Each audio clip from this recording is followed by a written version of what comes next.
Praise the lord, hallelujah. सद्गुणी स्त्रीबद्दल Bible सांगतं नीतिसूत्र 31 मध्ये, सद्गुणी स्त्री अशी असते की तिला आपल्या कुटुंबासाठी बर्फाचे भय वाटत नाही. बर्फाचे भय काय असते हे आज हा बर्फ बघून मला कळालं. परंतु त्या सद्गुणी स्त्रीला भय वाटत नाही, कारण तिचे कुटुंब किरमिजी बनात पांघरलेले असते.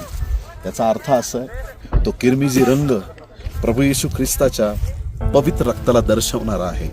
आणि जे प्रभूच्या रक्ता आड आहेत त्यांना कुठल्याही गोष्टीची भीती नाही. ते लोक सुरक्षित आहेत, आशीर्वादित आहेत. कुठल्याही प्रकारचं भय तुमच्या जीवनाकडे येऊ शकत नाही. येशूचं रक्त तुमच्यासाठी फार मूल्यवान आहे, माझ्यासाठी आणि संपूर्ण जगासाठी मूल्यवान आहे. God bless you.